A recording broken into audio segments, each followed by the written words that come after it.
L'Évangile de Thomas, après le livre L'âge apostolique. Première partie, des apôtres et des martyrs. Le premier jour de la semaine suivant le sabbat, Marie-Madeleine et Marie-Salomé se rendirent de grand matin au sépulcre taillé dans le roc. Elles avaient emporté avec elles des aromates et des parfums de myrrhe pour enlacer une dernière fois l'être cher qui les avait quittées.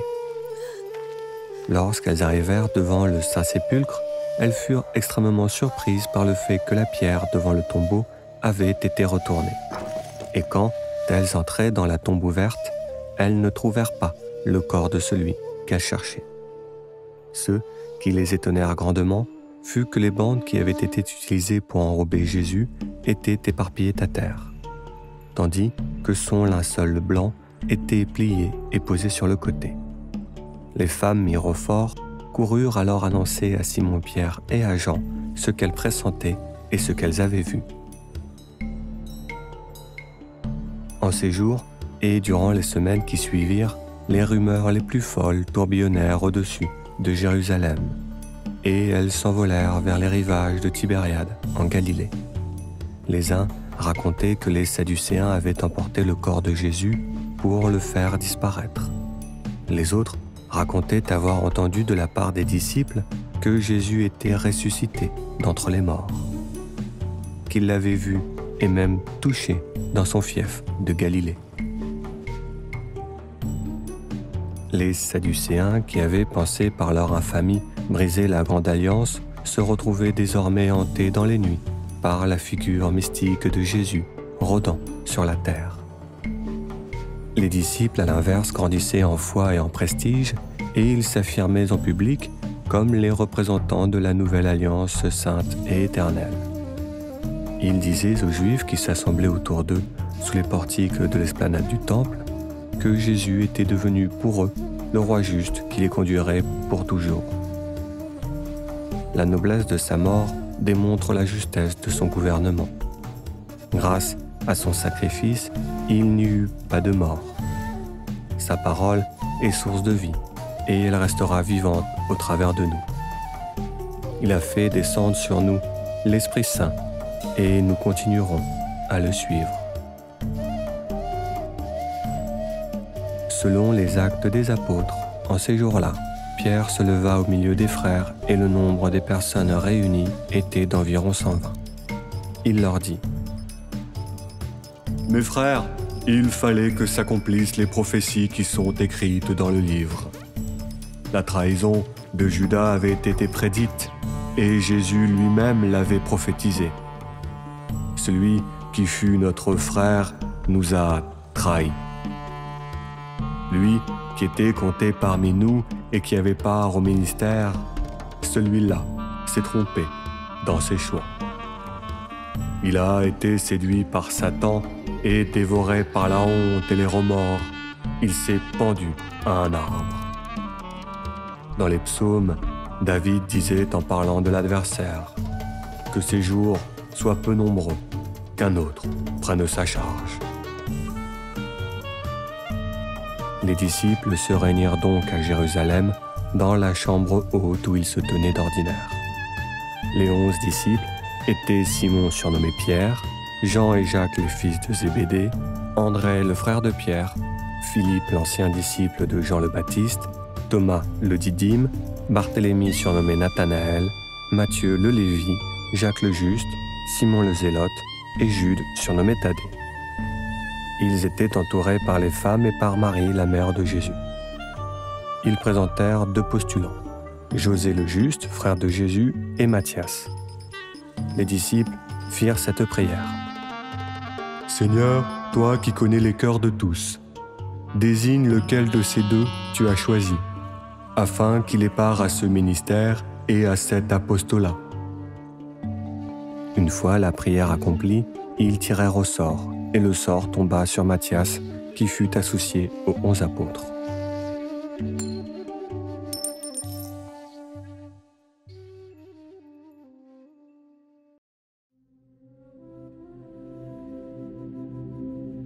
L'Évangile de Thomas, Suite de la première partie des apôtres et des martyrs. Durant les semaines qui suivirent la nomination de Matthias, les disciples continuèrent de diffuser à l'oral et à l'écrit des copies en araméen de la parole de Jésus. Le jour de la Pentecôte, il y avait en séjour à Jérusalem des Juifs qui vivaient à l'étranger et qui ne parlaient pas araméen. Les disciples décidèrent, pour les informer, de se mettre à traduire l'enseignement de Jésus en grec ancien et en hébreu. Les Juifs, qui regardaient les disciples qui s'essayaient à l'oral aux langues étrangères, ne comprirent pas ce qu'ils faisaient, et ils se mirent à croire qu'ils étaient devenus ivres.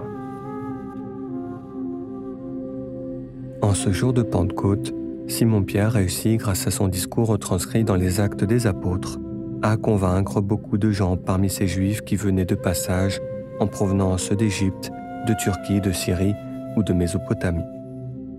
Ils étaient appelés par les Juifs hébreux les hellénistes parce qu'ils avaient appris la Tanakh en grec ancien. Ils vivaient dans l'ancien empire d'Alexandre le Grand et en ces jours, nombre d'entre eux acceptèrent de reconnaître Jésus et ceux qui restèrent furent baptisés par les disciples.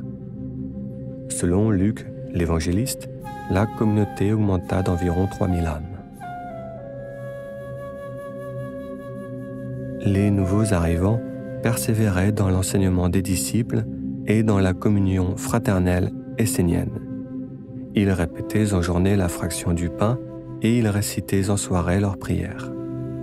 Pour entrer dans la communauté, ils vendaient leurs propriétés et leurs biens, et ils en partageaient le produit entre tous selon les besoins de chacun.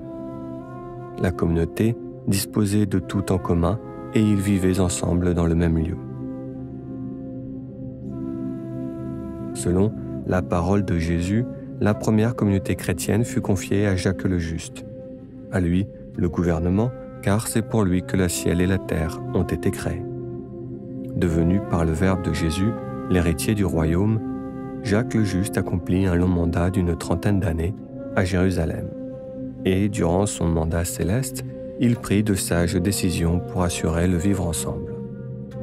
La première de ces importantes décisions fut celle d'axer la postérité de Jésus sur les valeurs d'une famille qui fait partie d'une communauté réunie en une Église. Dans la vision symbolique de Jacques le Juste, le royaume devenait la communauté et le temple de pureté devenait le corps. Parce qu'il était à vie un nazir, les croyants savaient qu'entre ses mains, le temple serait protégé de la mort des impies. Les nazirs qui avaient été incorporés dans l'Alliance continuèrent toute leur vie à voir en Jacques le Juste un guide spirituel. Et ils embrassèrent avec joie cette nouvelle vie qui leur apportait du sens à la vie. Cette renaissance s'articulait autour d'une famille qui garde les valeurs de l'ascétisme et du partage. C'est avec amertume que les zélotes apprirent de la bouche de Jacques le Juste que les sicaires étaient désormais exclus de l'Alliance. Ceux qui restèrent durent donc enlever le couteau et depuis ce jour, les sicaires nourrirent le regret d'avoir été exclus de l'Alliance sainte et éternelle. Après la Pentecôte, André, le frère de Simon-Pierre, fut le premier apôtre appelé à partir au loin, prêcher les enseignements de Jésus. Il partit avec des copies en grec, en hébreu et en araméen, et durant son voyage, il racontait à ceux qui le fréquentaient la parole de Jésus et qui il était. Selon la tradition chrétienne, André accomplit durant sa longue vie ses missions apostoliques tout autour des côtes de la mer Noire. Ces voyages l'amenèrent à passer par la Mésopotamie pour remonter ensuite vers la Turquie jusqu'aux côtes de la mer Noire. Puis, il les longea vers l'ouest jusqu'au Bosphore, descendit le long de la côte de la mer Égée avant de prendre un bateau pour l'Attique, en Grèce.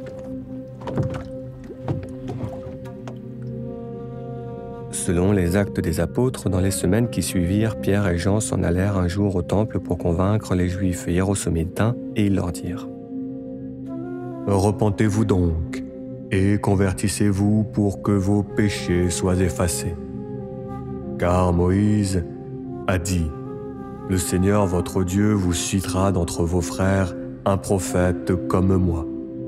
Vous l'écouterez dans tout ce qu'il vous dira, et quiconque n'écoutera pas ce prophète sera exterminé du milieu du peuple.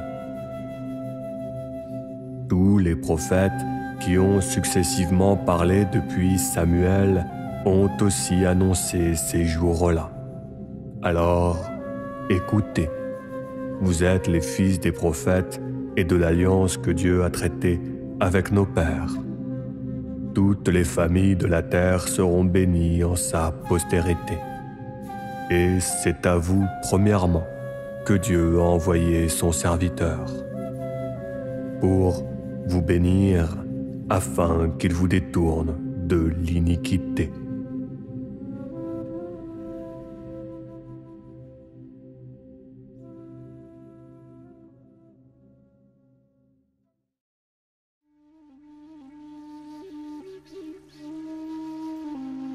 L'évangile de Thomas, fin de la première partie sur des apôtres et des martyrs. Quelques jours plus tard, alors que Pierre et Jean parlaient au temple, les sacrificateurs vinrent accompagnés du commandant du temple et de Sadducéens. Anne, le souverain sacrificateur, ainsi que ses frères Caïphe, Jean et Alexandre, étaient présents. Tous ceux qui étaient de la race des principaux sacrificateurs étaient mécontents de ce qu'ils enseignaient le peuple. Ils mirent les mains sur eux et ils les jetèrent en prison. Le lendemain matin, les chefs du peuple, les anciens et les scribes s'assemblèrent à Jérusalem et après avoir menacé Pierre et Jean, ils leur interdirent de parler et d'enseigner au nom de Jésus. Pierre et Jean rapportèrent la nouvelle aux disciples et ils partagèrent ensemble leur sentiment de fierté de se sentir dignes de Jésus. Ils décidèrent alors, durant les semaines qui suivirent, de continuer à enseigner la parole de Jésus et de continuer à raconter aux Juifs qui il était. Alors, les usurpateurs mirent une seconde fois les mains sur les apôtres et ils les jetèrent dans la prison publique. Heureusement, le bon peuple de Jérusalem soutenait les disciples dans leur combat.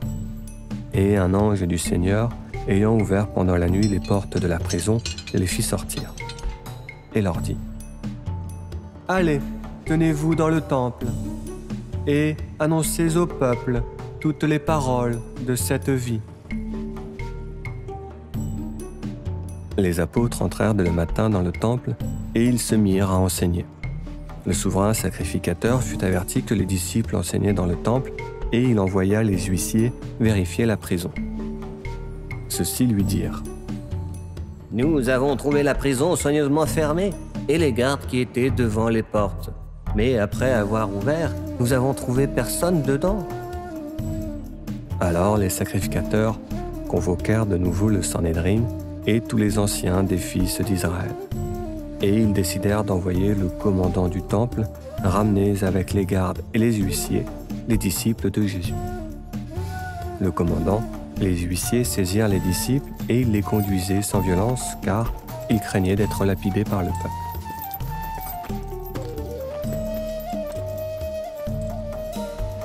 Après qu'ils les eurent amenés en présence du Sanhédrin, le souverain sacrificateur les interrogea selon Luc en ces termes-là. « Ne vous avions-nous pas défendu expressément d'enseigner en ce nom-là?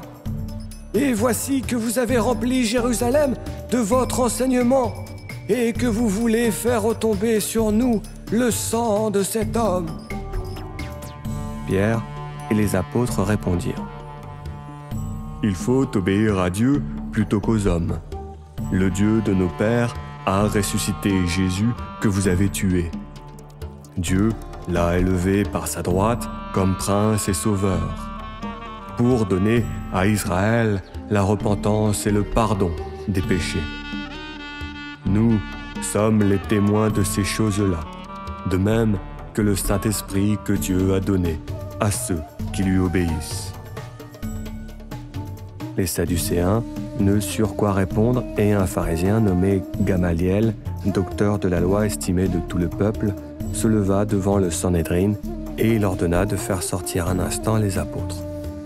Ensuite, il s'adressa à l'assemblée et leur dit : « Maintenant, je vous le dis, ne vous occupez plus de ces hommes-là.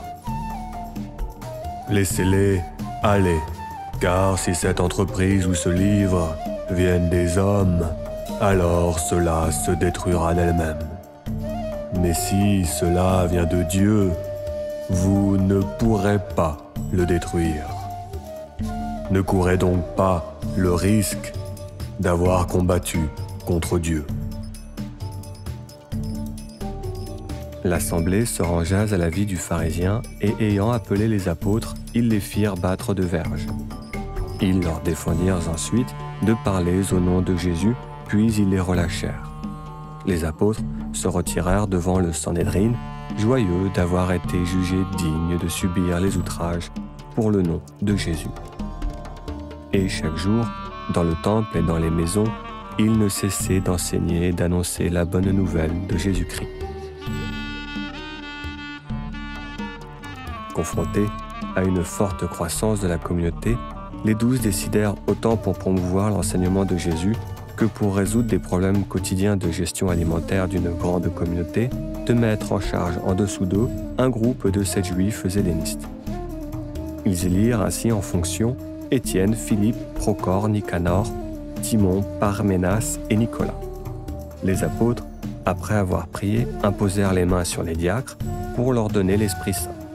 Et ils leur remirent ensuite des copies en grec de la parole de Jésus. Les 7 diacres accomplirent les tâches journalières et se mirent comme cette trompette de Jéricho à prophétiser sur le sens de ces paroles. Leur talent réussit à séduire les gens et grâce à eux, une grande partie des sacrificateurs obéirent à la foi chrétienne. Un jour, alors qu'Étienne se tenait devant une foule d'hellénistes et qu'il argumentait sur le sens prophétique des paroles de Jésus, des hommes s'indignèrent dans la foule et ils l'accusèrent de professer des blasphèmes contre le temple et contre Moïse.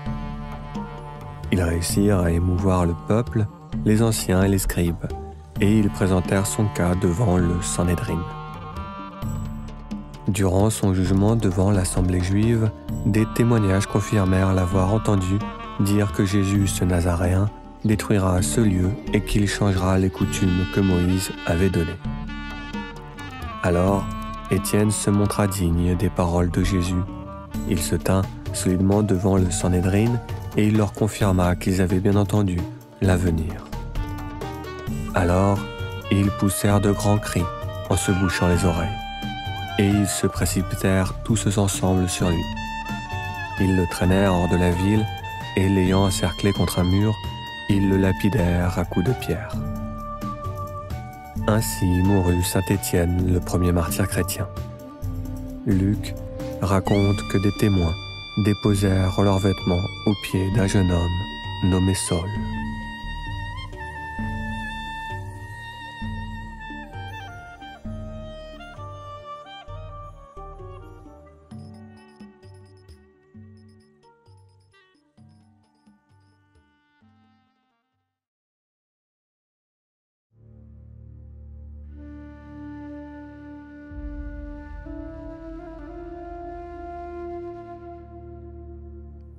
L'évangile de Thomas, après le livre L'âge apostolique. Deuxième partie, l'homme du mensonge. Avant que nous n'allions plus loin dans l'histoire de l'âge apostolique, nous allons revenir dans le passé et vous parler d'un personnage historique qui, malgré les apparences, se trouve être un acteur important de l'histoire. Cet homme, c'est celui que les premiers chrétiens appelaient l'homme du mensonge. Et l'histoire raconte que lorsqu'il mit la main sur Jérusalem, il ne vint pas en personne pour la saisir, mais qu'il trouva des serviteurs pour se l'accaparer. Car, dans les années qui suivirent son arrivée au pouvoir, il embobina le flatteur qui pensait au travers de l'homme du mensonge avoir accès à un plus grand pouvoir.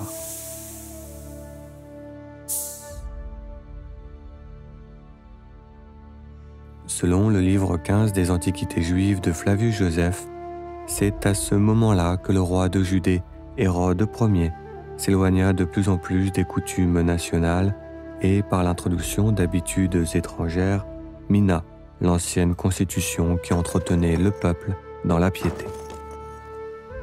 Car, à la gloire de César, le roi flatteur institua des jeux qui devaient être célébrés toutes les 4 années. Comme aménagement, le roi de Judée fit bâtir à l'extérieur de Jérusalem un vaste amphithéâtre ainsi qu'un hippodrome. Il fit venir de partout des athlètes et des concurrents de toutes sortes, attirés par la victoire et les prix proposés. Car d'importantes récompenses furent proposées non seulement aux athlètes sportifs et conducteurs de chars, mais aussi aux musiciens et aux gymnastes.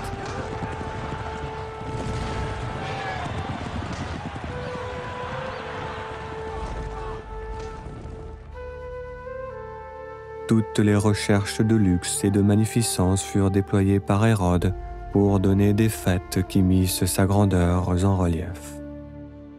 Tout autour du théâtre furent disposées des inscriptions en l'honneur de César, des trophées rappelant les peuples qu'il avait conquis et vaincus, le tout exécuté en or pur et en argent. Quant au matériel, il n'était de vêtements coûteux ou de pierres précieuses dont on ne donna le spectacle en même temps que celui des jeux.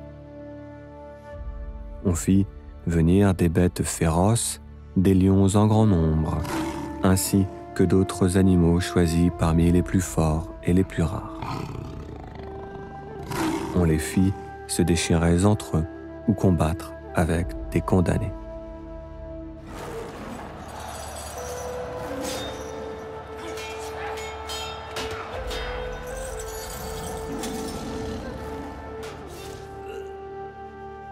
Flavius Joseph raconte que les étrangers furent frappés d'admiration par la somptuosité déployée, en même temps que vivement intéressés par les dangers de ce spectacle.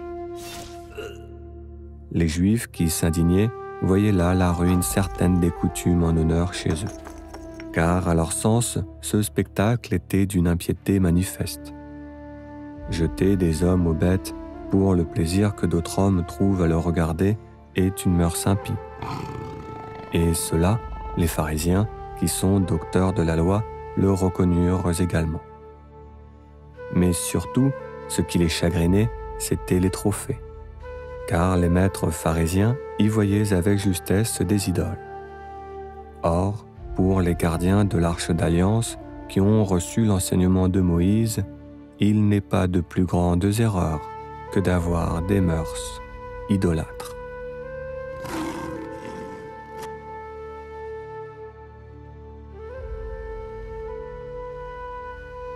L'histoire raconte que dès le début de l'Empire, l'homme du mensonge mit en place le culte impérial. Pour l'instituer, il fit diviniser son oncle adoptif du titre d'empereur César. Et il bâtit des lieux d'offrande et de sacrifice à sa gloire. Il expliqua aux Romains que César étant le maître sur terre, il était désormais leur nouvelle divinité. Son héritier, c'est-à-dire lui-même, avait donc le mandat divin pour gouverner. Sous couvert de modernité et d'empire, il écrivait dans l'histoire le plus grand mensonge.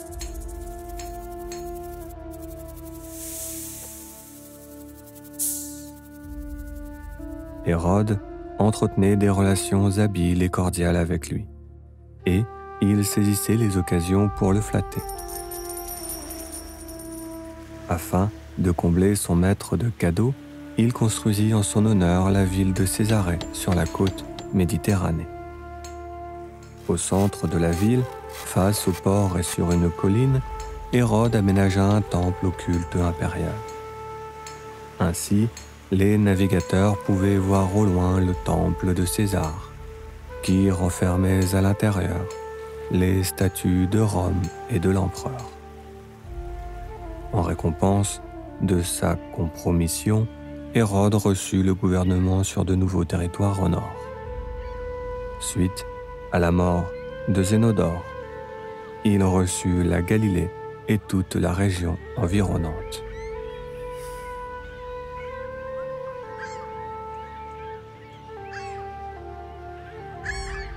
Malgré l'apparence de ses succès diplomatiques, Hérode était en réalité dans une position fort désagréable, car le peuple était mécontent, et beaucoup supportaient mal l'introduction définitive de ces nouvelles croyances.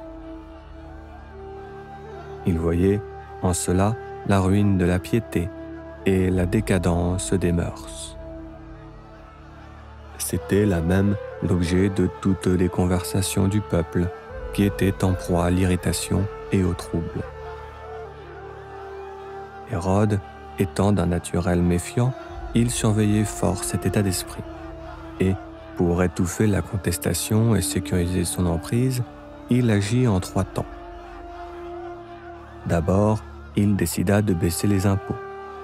Ensuite, il entreprit à Jérusalem la reconstruction du temple. Enfin, et surtout, il serra très fort la vice sécuritaire.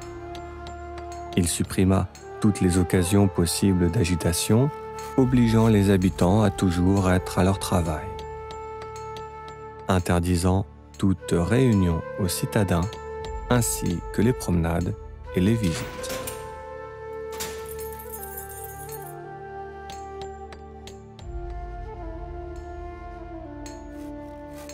L'homme du mensonge entendit dire que son serviteur construisait d'autres temples que ceux qu'il avait fait construire à sa gloire.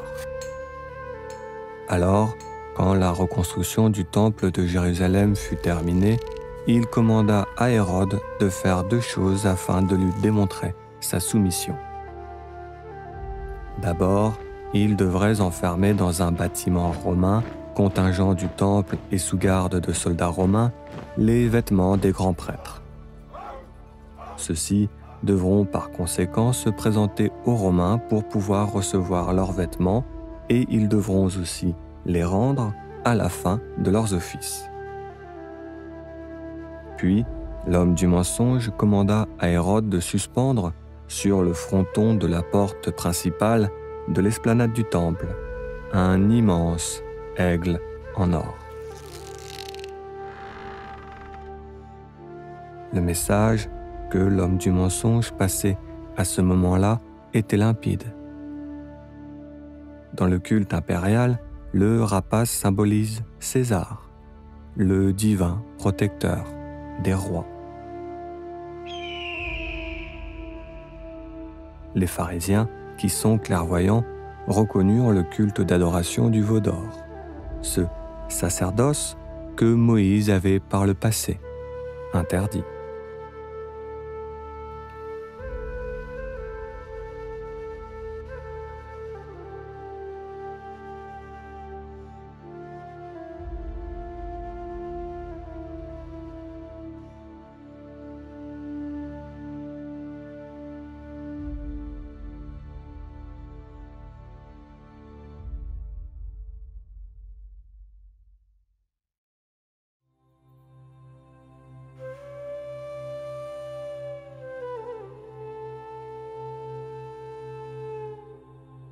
L'Évangile de Thomas, après le livre L'âge apostolique.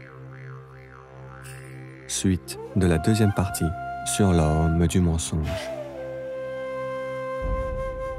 La suite et la fin du règne furent pour Hérode une longue suite de souffrances et de corruption. Le sujet de la succession du royaume de Judée empoisonnait les esprits.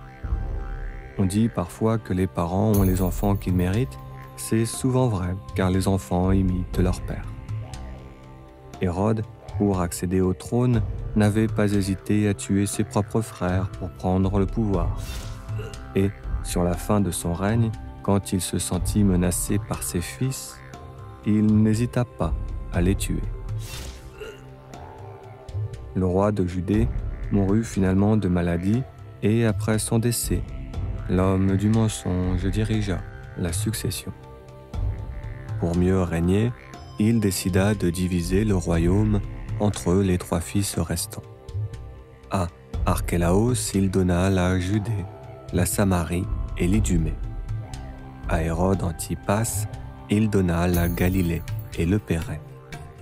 Enfin, à Philippe, il donna la gestion sur la Décapole. À leur grand regret, aucun d'eux ne reçut le titre de roi.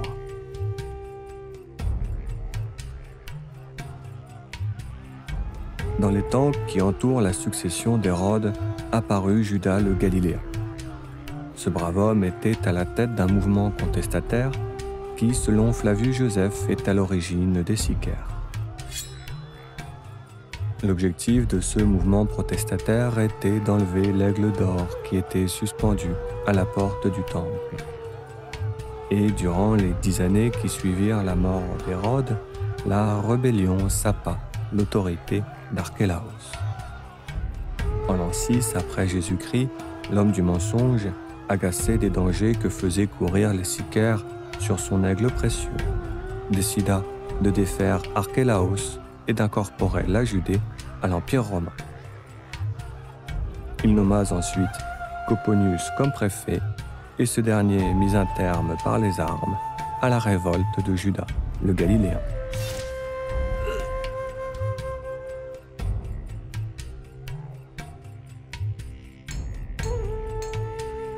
7 ans plus tard, quand Jésus était un adolescent de 13 ans, l'homme du mensonge mourut, et sur son tombeau, digne d'un pharaon, il fit graver dans la pierre ceci.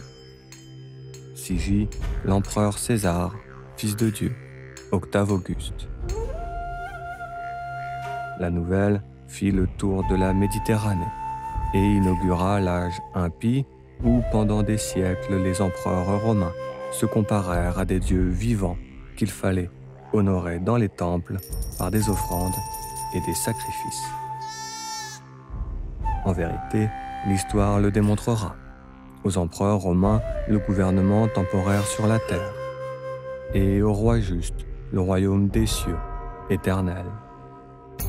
Aux hommes du mensonge, la cruauté, la violence et les ténèbres. Et à Jésus, la bonté, la sagesse et la lumière.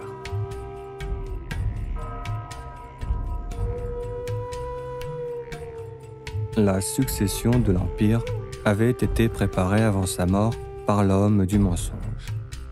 Et, pour assurer sa continuité, il avait adopté comme son fils le prochain César. Aux alentours des années 20 après Jésus-Christ, c'est-à-dire au moins 6 ans après l'arrivée au pouvoir du nouvel empereur, Hérode Antipas, cherchant à le flatter, fit construire une ville à son nom sur le lac de Galilée. Cette ville s'appelle encore de nos jours Tibériade. Hérode Antipas suivait en cela les monstruosités de son frère Philippe, qui avait bâti près de la grotte de Pan, sur le plateau du Golan, la ville de Césarée Panias. Dans cette ville, que les Juifs appelaient avec moquerie Césarée Philippe, était voué un culte païen envers une chimère, mi-homme et mi-bouc.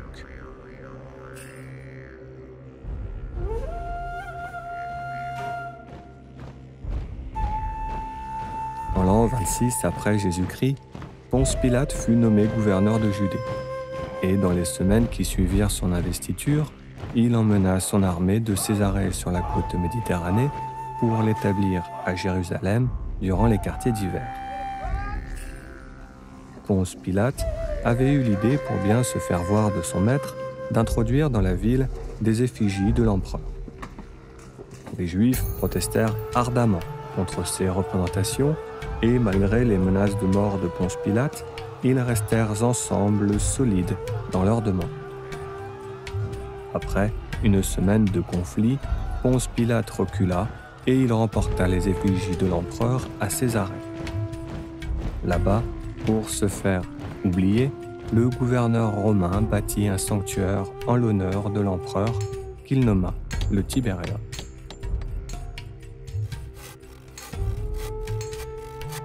L'historien romain Tacite écrira dans ses annales que l'empereur Tibère se comportait comme un tyran qui encourageait la dénonciation en tant que système. il récompensait les délateurs et les employait pour prêcher le faux. Les dernières années de son gouvernement sont décrites par l'historien romain comme des années noires, où on pouvait être jugé pour avoir simplement parlé en mal de l'empereur. Il suffisait uniquement de trouver quelqu'un pour en témoigner. Sa mort intervient en 37 après Jésus-Christ sur l'île de Capri, où il vivait les dernières années de son règne en exil. Il meurt étouffé par Quintus Naevius Sutorius, dit Macron. Et après son incinération, ses cendres seront déposées à Rome, sous le brouhaha des Romains, dans l'auguste mausolée de l'homme du mensonge.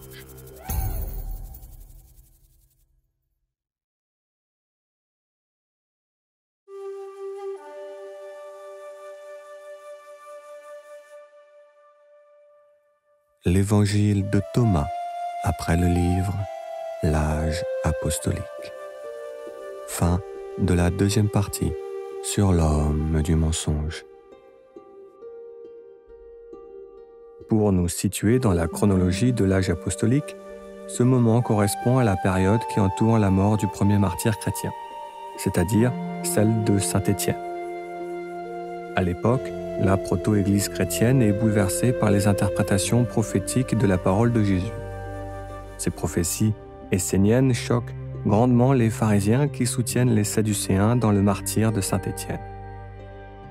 La répression sadducéo-pharisienne s'élargit ensuite à tous les membres de la communauté réunis dans l'église primitive de Jacques le Juste, et elle concernait surtout ceux qui répétaient à l'oral ses interdits. Selon les Actes des Apôtres, tous, excepté les apôtres, se dispersèrent dans les contrées de Judée et de Samarie. Parmi les membres de ce mouvement orchestré par les grands prêtres sadducéens se trouvait un juif issu de la tribu des Benjamins qui se nommait Saul. Le pharisien pénétrait les maisons pour arracher les hommes à leurs femmes et les jeter en prison. Une fois qu'il en eut fini avec Jérusalem, ils l'envoyèrent à Damas en Syrie pour les pourchasser. Sur le chemin de Damas, Saul raconte dans ses épîtres aux Galates qu'il eut une révélation surnaturelle alors qu'il tombait à terre et qu'il perdait conscience.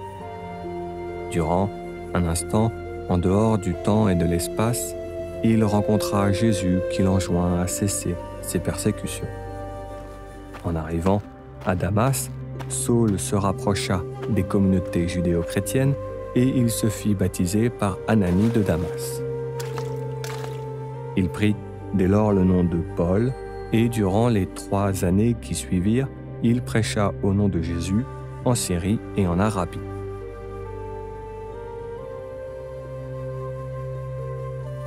Au même temps, Philippe, l'un des 7 diacres hellénistes, se trouvait en Samarie. Et selon Luc, il prêchait le Christ aux Samaritains. Les Samaritains sont une communauté religieuse qui se dissocia très tôt du judaïsme sur les questions de livres à reconnaître et sur l'emplacement du temple. Pour les Samaritains, celui-ci aurait dû être en Samarie, alors que pour les autres, le temple se situe à Jérusalem. À cause de cela, ils étaient regardés avec dénigrement par les Sadducéens et les pharisiens.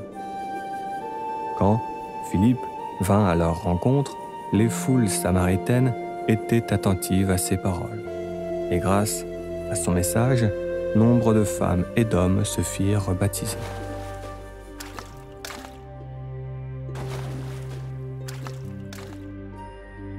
Les apôtres, qui étaient à Jérusalem, ayant appris que les Samaritains se faisaient baptiser, envoyèrent Pierre et Jean pour enquêter. Quand ils furent arrivés, les 2 apôtres prièrent afin qu'ils reçussent le Saint-Esprit. Car ils avaient seulement été baptisés par Philippe. Pierre et Jean leur imposèrent donc les mains et ils reçurent l'Esprit Saint. Lorsque Simon le magicien vit que l'Esprit Saint était donné par l'imposition des mains des apôtres, il leur offrit de l'argent pour l'obtenir. Ce comportement fâcha grandement Pierre, qui le réprimanda publiquement.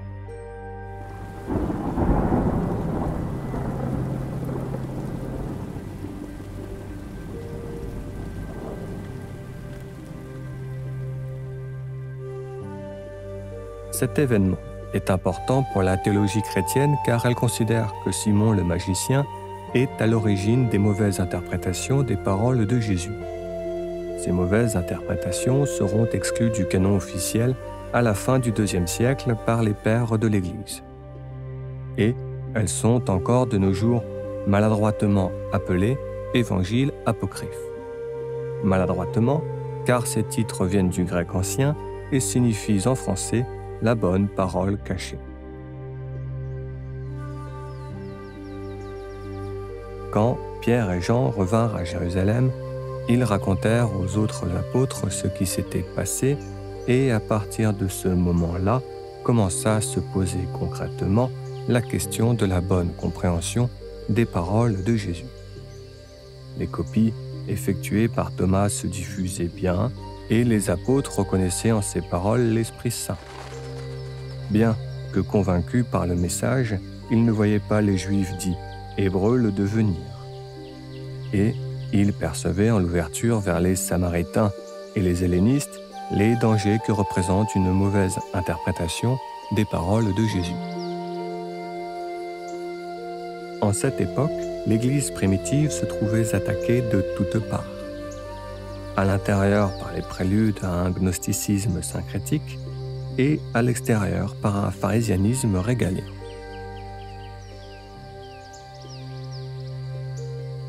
Dans un geste d'apaisement envers les pharisiens, Jacques le Juste argua que la maison que Jésus avait parlé était son corps, et que, tant qu'il serait vivant, le temple de Jérusalem n'aurait rien à craindre.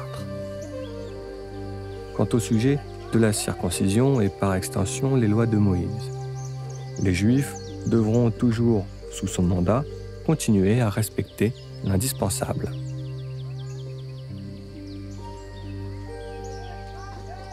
Au milieu de tout ce débat arrive inattendu Paul de Damas.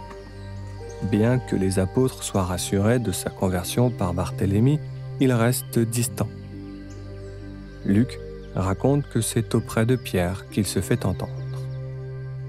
Paul avait été instruit à la sagesse et à la vertu par Gamaliel le pharisien, et il n'avait pas reçu l'enseignement de Jésus de son vivant. Pourtant, il reconnaissait l'Esprit Saint dans sa parole. Et Paul dit aux disciples : « Pour convaincre les Juifs hébreux, il faudrait développer une écriture similaire à celle utilisée par nos ancêtres dans le livre. Il faudrait garder leur style symbolique et apologique, afin de mettre Jésus au niveau d'Abraham ou de Moïse. C'est ainsi que vous trouverez les moyens de les convaincre, car les pharisiens ne se laisseront pas persuader par les mauvaises interprétations des hellénistes. Pour que les Juifs y croient, il faudrait faire de la parole de Jésus son évangile. »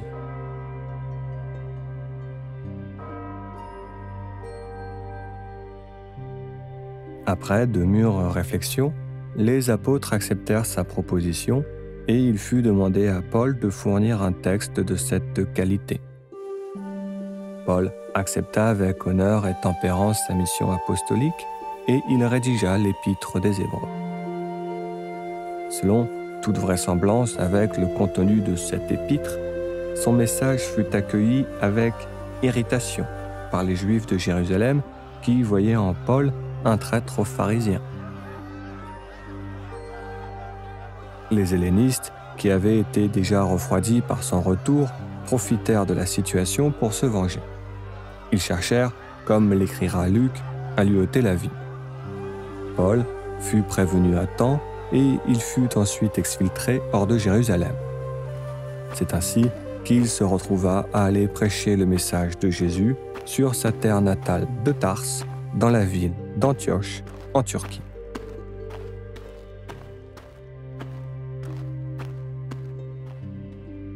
Malgré ces événements, son épître fut une source d'inspiration pour les 3 colonnes de l'église de Jérusalem que représentaient Pierre, Jean et Jacques le Juste.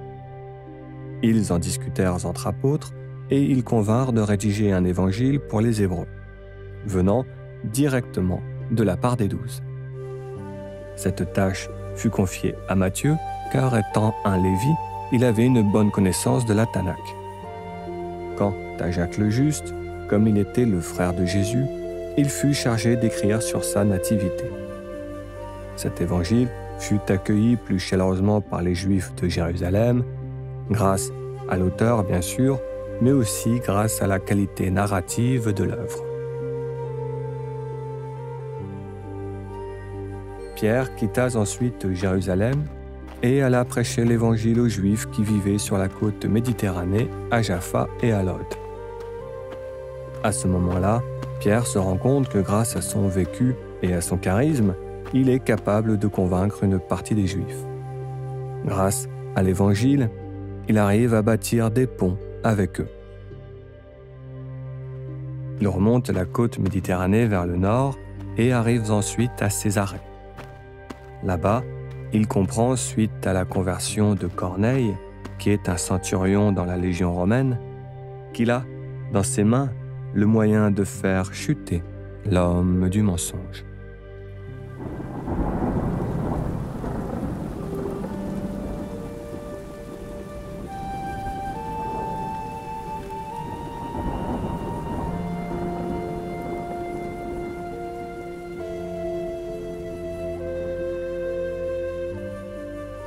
À l'époque, l'empereur s'appelle en français Petite Sandale, c'est-à-dire en latin Caligula.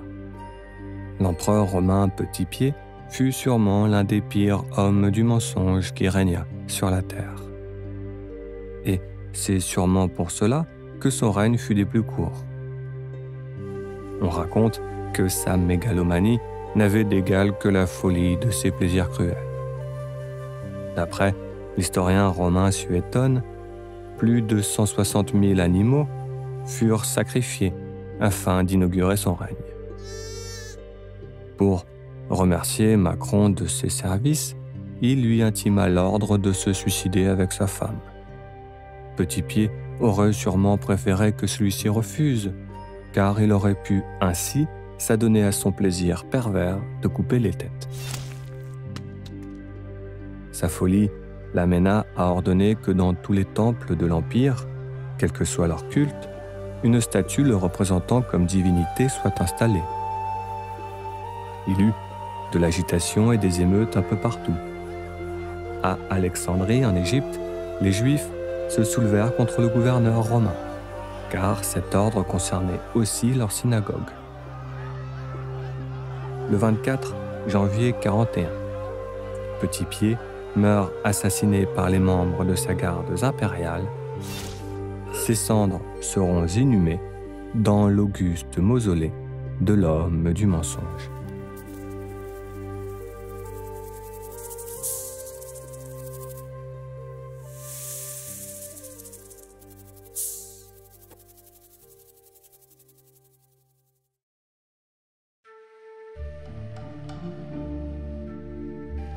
L'Évangile de Thomas, après le livre L'âge apostolique.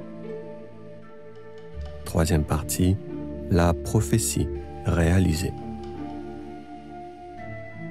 Durant les presque 30 dernières années qui composent cette dernière partie de l'âge apostolique, nous allons assister au croisement en un temps et en un lieu précis de 3 lames de fond historiques.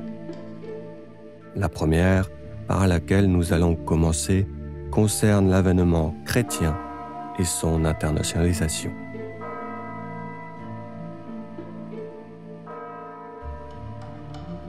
Suivant l'exemple d'André, le premier appelé, les apôtres quittèrent l'un après l'autre Jérusalem pour aller prêcher l'Évangile au peuple de la terre. Parmi les apôtres se trouvaient principalement les 12 disciples de Jésus. Jean, le disciple que Jésus aimait, quitta ainsi la Terre Sainte au même temps que Pierre et, après un long voyage à travers la terre, il alla s'installer sur les bords de la mer Égée, à Éphèse, en Turquie. Sur place, Jean organise, comme Jacques le Juste, à Jérusalem, une église de fidèles, puis il se met à écrire. Avec un vrai talent d'écrivain, Jean participera comme auteur au boom littéraire et théologique qui accompagna la rédaction de l'évangile de Matthieu. Selon la tradition chrétienne, le fils de Zébédée est l'auteur de 3 épîtres éponymes qu'il publia à Éphèse, ainsi que d'un évangile canonique. Enfin, l'apôtre est l'auteur du livre qui conclut le Nouveau Testament, livre qu'il écrit au soir de sa longue et austère vie sur l'île de Patmos, l'Apocalypse.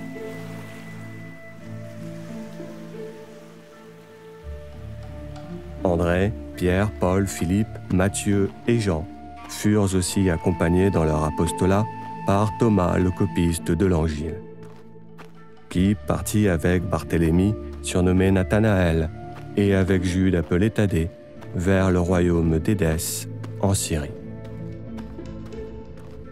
Aux portes du désert, les 3 anciens ministres de Jésus réussiront l'exploit de convertir le roi d'Édesse à la chrétienté. Selon la tradition orale chrétienne, les 3 apôtres seront à l'origine de la prédication de la Grande Arménie, c'est-à-dire le premier royaume chrétien. Aux confins de l'Arménie et de la Perse, les 3 apôtres se séparent. Jude, le frère de Jésus, continua à entrer en Arménie, tandis que Barthélemy et Thomas partirent vers la ville de Ninive sur le fleuve Tigre. Après avoir prêché aux Juifs et aux étrangers, les 2 apôtres des Araméens s'en allèrent fonder des églises sur la côte du continent indien.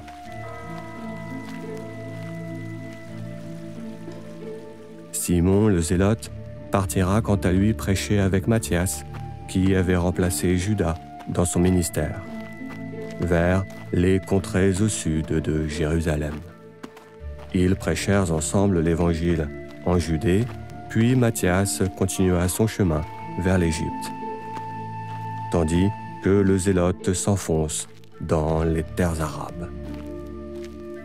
Sur la rive de la mer Rouge, Simon convertit des Berbères, puis il s'en retourne vers les monts boisés qui entourent la mer Morte, à la recherche de son frère Jude, surnommé Thaddée.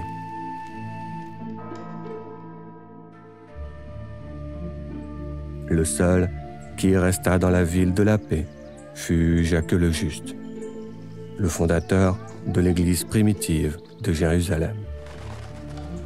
Dans le culte naziréen, le corps et l'esprit du Saint Nazir représentaient le nouveau temple de la communauté. C'est pourquoi il devait rester auprès de la bien-nommée. Dans ses prêches, Jacques promettait aux Juifs qui les rejoignaient dans la voie de Jésus de vivre ensemble une nouvelle vie, faite de partage et d'amour. Une vie qui les mènerait au lieu du repos, le paradis.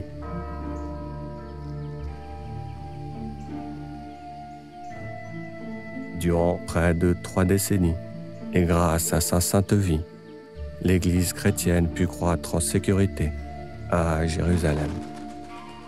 Grâce aux moyens de l'Évangile, la pensée chrétienne se développait fortement à l'international, et Jérusalem entendait avec surprise parler des vagues de conversion à l'étranger. Cette adhésion au mouvement chrétien prenait petit à petit racine chez une partie des Juifs et il fleurissait chez les non-circoncis. L'incorporation des non-circoncis au culte naziréen des Juifs circoncis de Jérusalem s'accompagna, comme le veut la nature des hommes, à des incompréhensions au sujet de la pratique du culte et à des difficultés pour choisir un nom qui les fédérerait. Selon l'auteur des Actes des Apôtres, ces débats donnèrent naissance à Antioche au nom de chrétiens, c'est-à-dire ceux qui reconnaissent en Jésus le Christ. Terme qui signifie celui qui a reçu l'onction divine pour gouverner sur le royaume. Le titre est en réalité une francisation du mot grec « Christos » qui traduit le terme de Machaya en hébraïque.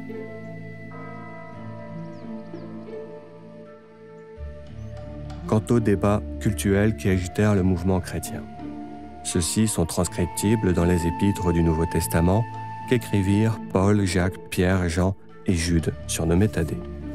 Ils sont aussi retranscrits historiquement par Luc dans les Actes des Apôtres. Ces débats théologiques seront à l'origine d'une intense littérature chrétienne dont fera partie la littérature pseudo-chrétienne retrouvée en 1945 à Nag Hammadi, en Égypte. Ce courant pseudo-chrétien de pensée gnostique se développa indépendamment de l'Église de Jérusalem et leurs enseignements étaient basés sur leur propre interprétation de l'Évangile de Thomas. Sans repère, avec la bien-nommée, ils s'égarèrent à la recherche d'universalisme dans les champs honteux d'une vision syncrétique qui n'a malheureusement pour son lecteur aucun sens cultuel ou théologique. Pour conclure cette première lame de fond historique, nous allons parler des deux derniers auteurs du Nouveau Testament. Il s'agit de Marc et de Luc, les auteurs des évangiles canoniques éponymes. Jean, surnommé Marc, était un juif hellénisé qui résidait à Jérusalem quand Jésus fut accueilli comme un roi. C'était le jour du dimanche des Rameaux, et il assista par la suite au dernier jour terrestre de Jésus sur la terre. À travers ses yeux, Marc vécut la Via Dolorosa de Jésus sur les pavés de pierre. Il souffrit lors de sa crucifixion sur le mont Golgotha. Et cette rencontre inespérée avec Jésus changea définitivement la destinée du jeune homme, car dans les jours et semaines qui suivirent, il alla voir Pierre pour en apprendre plus. Pierre reconnut le jeune homme et réussit à le convaincre de les rejoindre dans la voie de Jésus.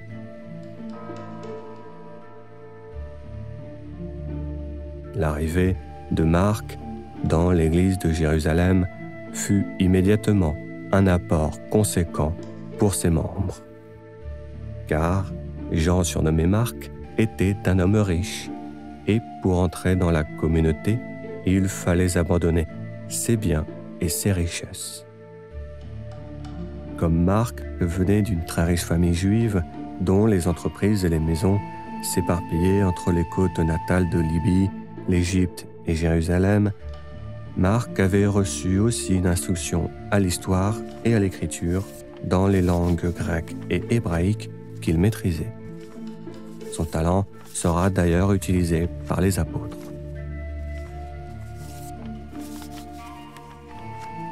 Marc suivit ensuite Pierre à Antioche visiter la nouvelle église chrétienne que Paul avait fondée.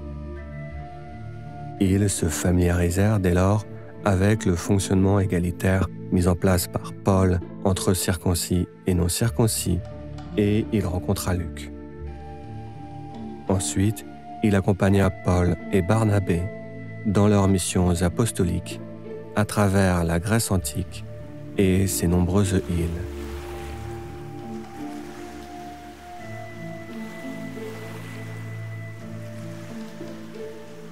On ne sait toujours pas encore aujourd'hui dater précisément la rédaction de son évangile canonique. Et, à dire vrai, le débat agite encore les historiens contemporains qui établissent la rédaction de l'évangile selon Marc avant l'évangile selon Matthieu. Or, Selon la tradition chrétienne, l'évangile de Marc fut écrite après celle de Matthieu. D'un point de vue cultuel et théologique, sa filiation avec l'évangile de Matthieu semble plus cohérente avec l'évolution de la pensée chrétienne. Partant de l'Angile pour aboutir à un évangile pour les Hébreux, l'évangile de Marc se présente plutôt comme un évangile pour les Romains.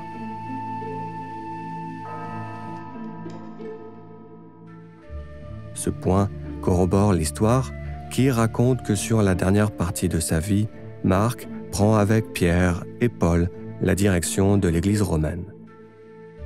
D'un point de vue littéraire, le fait qu'ils prennent soin de reprendre la trame historique de Matthieu et le fait qu'ils gardent un style symbolique et apologique prouve que sa rédaction est consécutive de celle de Matthieu. Par son témoignage unique et confirmateur, Marc ouvrira la porte à la compilation du Nouveau Testament.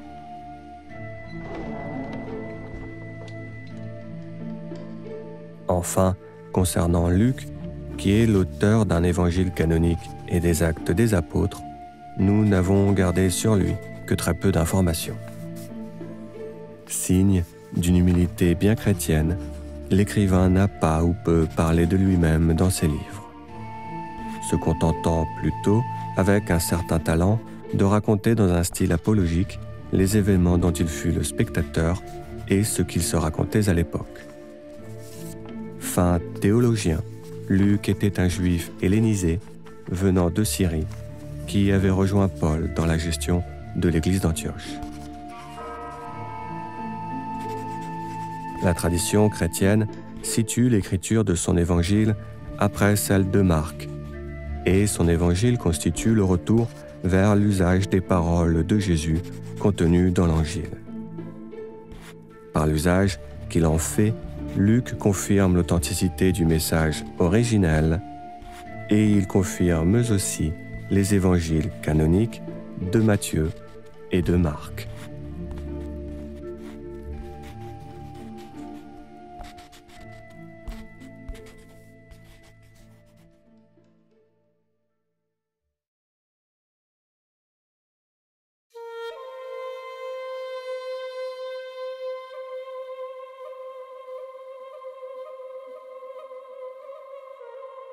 L'évangile de Thomas, après le livre L'âge apostolique.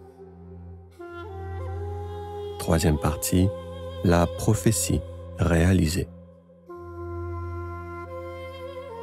La deuxième lame de fond historique qui constitue cette dernière partie de l'âge apostolique est celle des cycles de persécution contre les disciples de Jésus et ses apôtres. Dans ce spectacle d'horreur douloureux à écrire, on retrouve toujours les mêmes acteurs dans les rôles de bourreaux et de victimes. On retrouve de nouveau les usurpateurs, les flatteurs et l'homme du mensonge.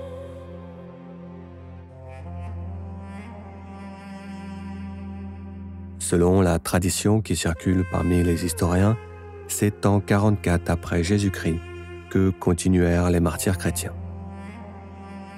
En cette date, le meurtre et la décision du dernier roi de Judée, Hérode Agrippa, qui firent mourir par l'épée l'un des 12 apôtres.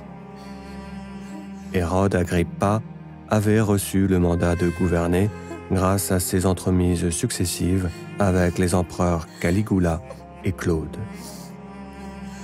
Il régnait sur un large territoire qui allait du plateau du Golan jusqu'au désert de Judée. Il se voyait comme le roi des Juifs et regardait avec jalousie les succès des chrétiens à l'étranger. Pour assouvir ses frustrations, il fit construire à Beyrouth un amphithéâtre dans lequel avaient lieu des combats de gladiateurs.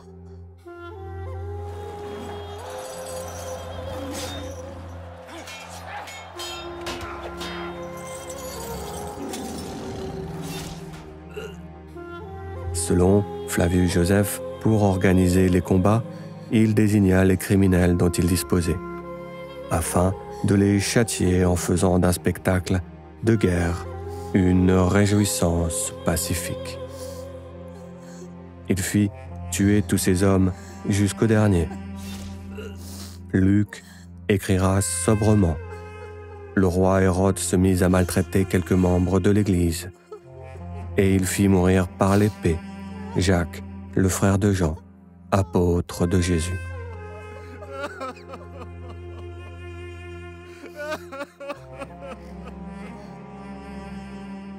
Le martyre qui suivit fut celui de Jude surnommé Thaddée, et celui qui ordonna le meurtre de l'apôtre n'était autre que l'homme du mensonge. Lui qui se couvrait à Rome de la gloire d'avoir conquis l'Angleterre et d'avoir annexé la Judée, se sentait inquiet par les nouvelles venant d'Orient qui annonçaient que les chrétiens convertissaient les rois de l'ancien empire partho-arménien. Or, l'homme du mensonge souhaitait étendre son influence sur ses royaumes vassaux. Et quand il entendit que Jude, surnommé Thaddée, allait épouser la fille du grand roi d'Arménie, il intervenut personnellement auprès du renégat pour lui rappeler que le culte à se convertir sur terre était celui du culte impérial.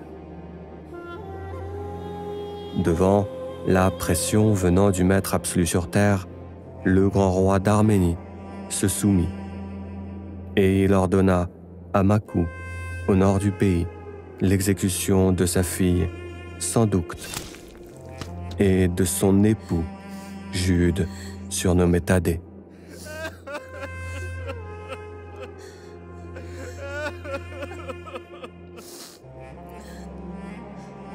Après le martyre de Jude Thaddée vint celui de Barthélemy, aussi appelé Nathanaël. Ce dernier, après avoir repris la supervision de la communauté chrétienne d'Édesse et d'Arménie, sera exécuté à cause de cela, sur les ordres d'un roi flatteur, à Artaxata, la capitale arménienne.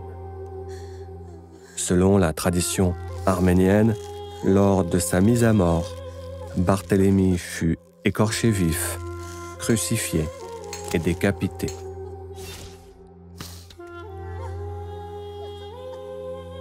Dans cette peinture qui est lugubre, qui est brossée de noir et éclaboussée de rouge, qui illumine les reflets d'une lame de bronze, les plus méritants subiront des persécutions avant de mourir en martyrs.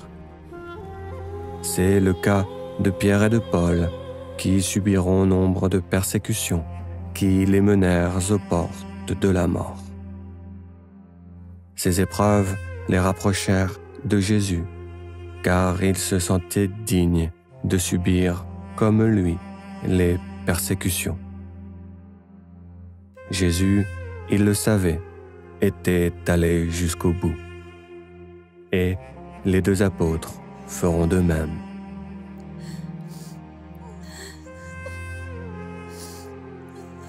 Avant de mourir, Paul subit à Jérusalem la persécution des usurpateurs.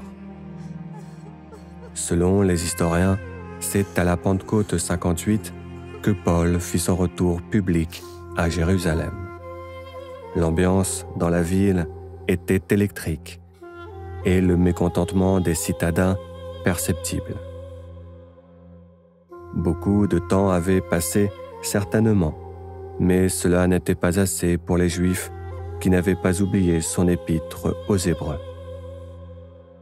Ils avaient aussi entendu les nouvelles sur ses discours et ses actes contre la pratique de la circoncision.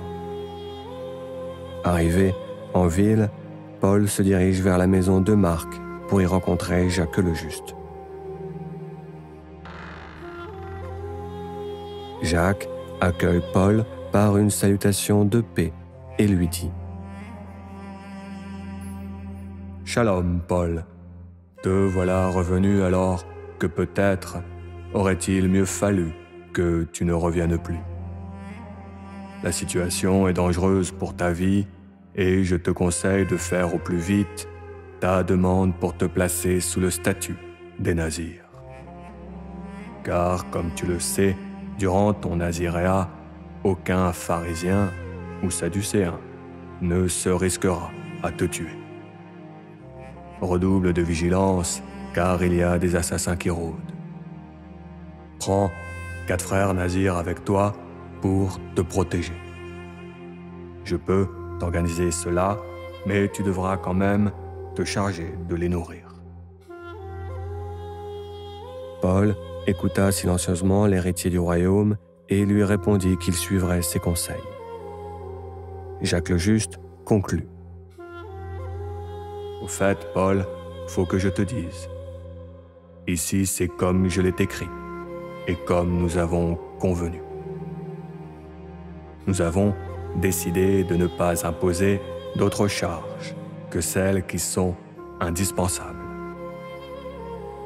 Nous abstenons des viandes immolées aux idoles, du sang, des chairs étouffées et des unions illégitimes.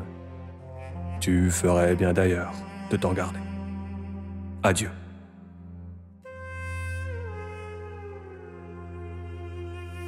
Le lendemain matin, Paul entra dans le temple accompagné par ses frères pour annoncer à quel jour la purification serait accomplie et l'offrande présentée pour chacun d'eux. Avant que la cérémonie d'intronisation n'ait lieu, les Juifs d'Asie, ayant vu Paul dans le temple, soulevèrent toute la foule et mirent la main sur lui en criant « Hommes israélites, au secours! Voici l'homme qui prêche partout et à tout le monde, contre le peuple, contre la loi et contre ce lieu. »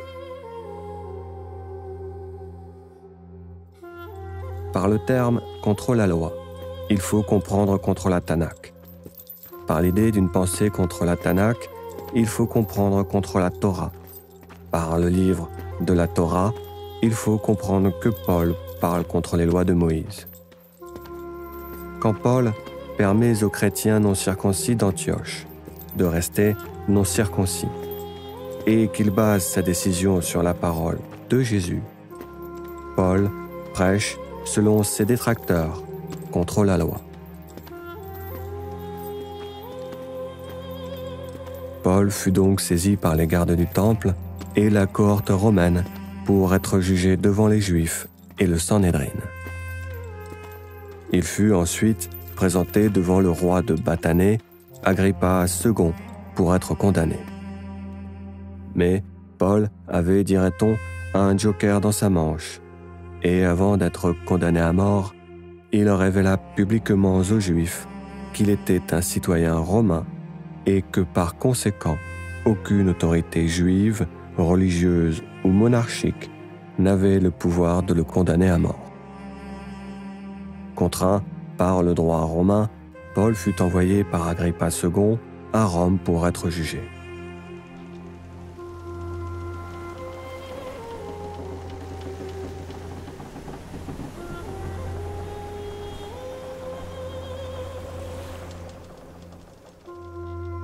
Arrivé à Rome, il ne fait aucun doute qu'aucun magistrat romain n'aurait jamais donné son accord à appliquer des règlements juifs sur un citoyen romain.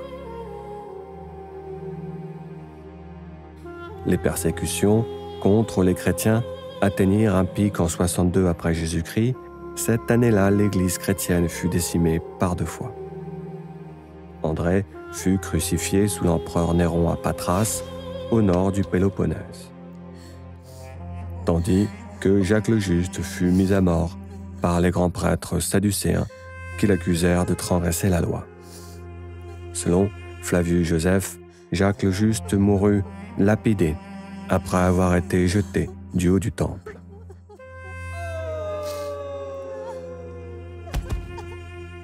Sa mort choqua extrêmement l'opinion juive, qui vit dans ce méfait un sacrilège. Car, en faisant cela, les Sadducéens démontraient aux yeux de tous que même les grands prêtres ne respectaient pas les lois de Moïse. Suite à cela, les Sadducéens perdirent tout crédit aux yeux de tous. Les croyants s'abstinrent de fréquenter le temple, et ils se tournèrent de plus en plus vers les synagogues et les églises pour y prier, chanter et étudier. L'endroit devint tellement triste que Flavius Joseph raconte que pour faire tourner la boutique, les Sadducéens autorisèrent les étrangers à sacrifier en ce lieu. Les 3 derniers martyrs qui eurent avant l'année fatidique de 70 après Jésus-Christ furent ceux de Pierre, Paul et de Thomas. Les 2 premiers seront dévorés par des fauves lors de jeux organisés par l'empereur Néron à Rome. Thomas, le copiste, finira en Inde, assassiné d'un coup de lance dans le dos, alors qu'il priait dans une grotte à Mylapore, près de Madras.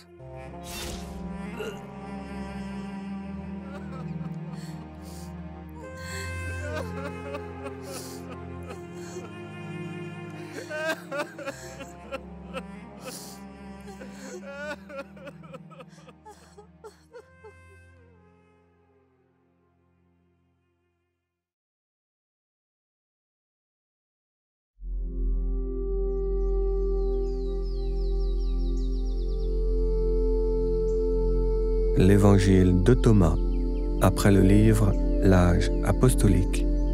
3e partie, la prophétie réalisée.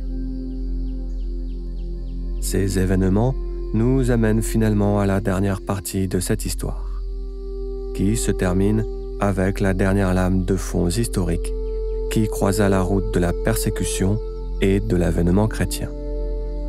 Cette lame de fond est celle qui concerne la parole que Jésus avait dite au commencement. Car enfin, venait à l'été 66, le temps où les usurpateurs du temple de Jérusalem payèrent le prix de leurs crimes et de leurs injustices. Le divorce entre les Juifs et les Sadducéens fut consommé quand ils virent les Sadducéens sacrifier pour des Romains des animaux en l'honneur de César. C'est quand ils les virent souiller l'autel de pierre devant le temple qu'il n'y eut plus de retour en arrière possible entre les Juifs et l'ancienne école philosophique.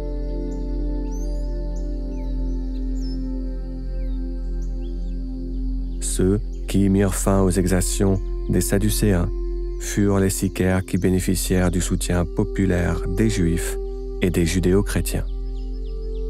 Les sicaires avaient un objectif principal et ils se battaient pour cela depuis près de 80 ans. À l'époque de Judas le Galiléen, ils avaient été à 2 doigts de l'accomplir.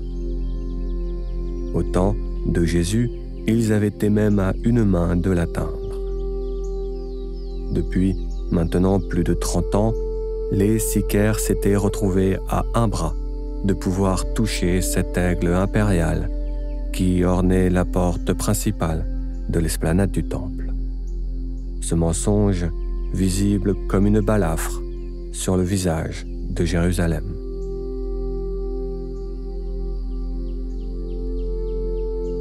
C'est Menahem, le 3e fils de Judas le Galiléen, qui, guettant les opportunités, attendit la situation opportune. 4 ans après le sacrilège de Jacques le Juste, durant la fin du règne de Néron, Menahem lança la révolte. Il se saisit par la force de la forteresse de Massada, tenue par les Romains. Il récupère ainsi les armes et le chef de l'insurrection fonce avec ses troupes vers Jérusalem.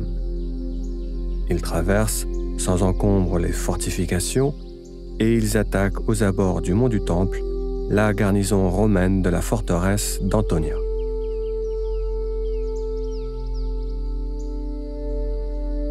Après ces 2 victoires, Menahem enlève définitivement l'aigle d'or de la porte principale de l'esplanade du Temple. Et il refuse de rendre aux Sadducéens les habits des grands prêtres. En faisant cela, il empêche les Sadducéens d'officier à leurs ignominies. Voyant cela, les Hiérosolymitains acclament le Sicaire comme un roi. Et durant son intronisation à la ville de la paix, il se présente comme le consolateur, c'est-à-dire en hébreu, Menahem.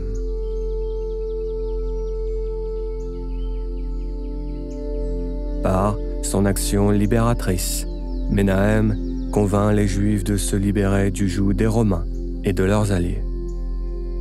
Par sa demande de pardon rédempteur, Menahem est accueilli par les judéo-chrétiens à retrouver le ministère des Sicaires au sein de la Sainte et Grande Alliance éternelle. Par son geste purificateur, Menahem ébranle le culte impérial. Cet affront fait à l'homme du mensonge sera vengé par la main des Sadducéens, qui organisèrent l'assassinat de Menahem sur la pente sud du mont du Temple.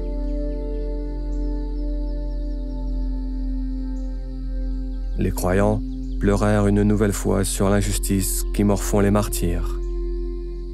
Les Romains et leurs alliés pensaient une nouvelle fois avoir étouffé la révolte. Mais le bon peuple de Jérusalem était uni avec son pays pour soutenir les insurgés dans leur révolution. Les partisans vinrent de Galilée et de Judée pour renforcer la révolte. Le soutien, fort et inespéré, vint des Samaritains qui vinrent rejoindre la Grande Alliance. De puissants alliés vinrent des royaumes arabes et de l'ancien empire partho-arménien pour aider le bon peuple de Jérusalem à se défendre.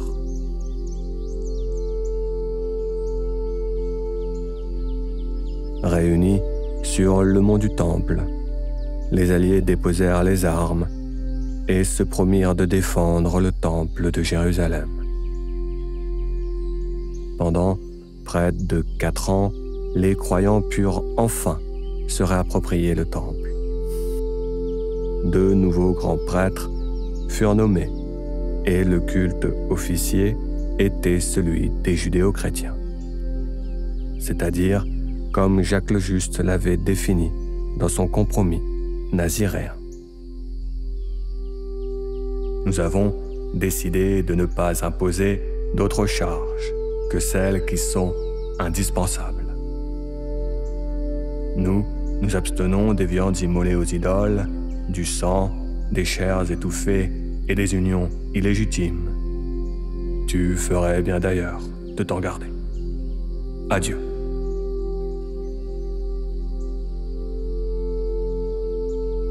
La prise de Jérusalem et les combats qu'il eut dans le pays durant la première guerre des Juifs contre les Romains est racontés en longueur par Flavius Joseph dans son livre « La guerre des Juifs ».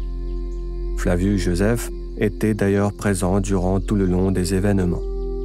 Durant ces événements, il se comporte comme un agent double et son rôle dans la guerre est trouble. Sur la fin de la guerre des Juifs, il rejoint les Romains qu'il avait précédemment trahis et pour flatter le nouvel homme fort de l'Empire romain, il le convainc d'écrire à sa gloire un livre sur la campagne militaire du futur empereur, c'est-à-dire dans le style de la guerre des Gaules.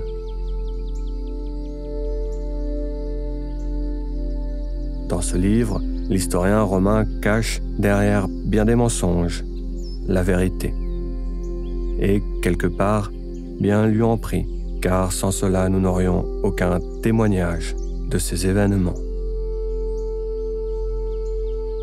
Les Romains se décideront finalement à attaquer la ville de la paix après l'inhumation de Néron dans l'auguste mausolée de l'homme du mensonge. Vespasien et ses fils Titus et Domitien entreprennent le siège de la ville sainte qui refuse de se rendre. Les Juifs, accompagnés des judéo-chrétiens, des Samaritains, des Arabes et des Arméniens, se tiennent debout et unis face à l'oppresseur. Ils parlent entre eux d'aller jusqu'au bout, de mourir pour défendre le royaume. Ils sont convaincus dans leur combat. Ils ne bougeront pas. Ils se tiendront dignes face aux menteurs et solides devant la mort.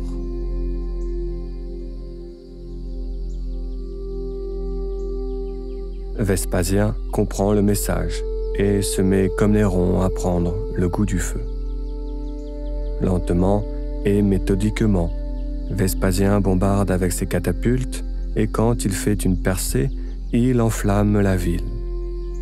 Avec de l'huile et du bois mort, il brûle la ville. Il éventre les maisons et rase la gloire de Jérusalem. Ceux qui refusent l'esclavage sont mis à mort et les combattants tués au combat. Ironie de l'histoire, quand les Sadducéens furent enfin présentés devant leur maître, celui-ci les exécuta, tous jusqu'au dernier, mettant fin ainsi à la lignée des prêtres sadducéens. Vespasien prétexta que les prêtres se devaient de mourir avec leur temple.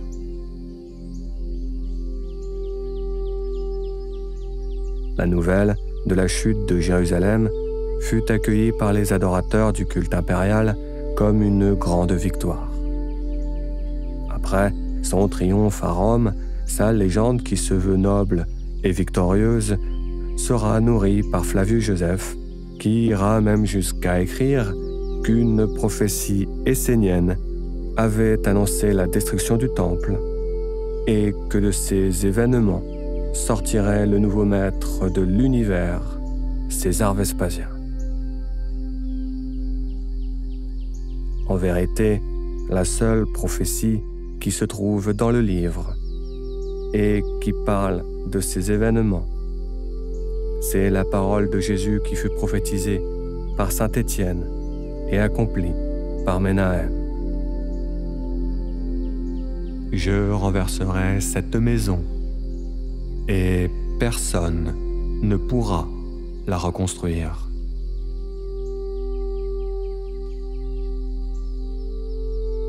Ô Maître Jésus, je n'ai pas honte de le dire, de cette époque, tu es le seul qui mérite encore aujourd'hui d'être appelé par 2 milliards d'êtres humains, Fils de Dieu. Tes cendres ne reposent pas dans un auguste mausolée, mais ton âme vit dans le cœur des églises chrétiennes. À travers les âges, nous avons entendu ton message. Nous venons aujourd'hui déposer les armes et frapper aux portes du royaume. Pour que la paix règne sur terre, nous sommes le peuple du livre, Al-Kitab.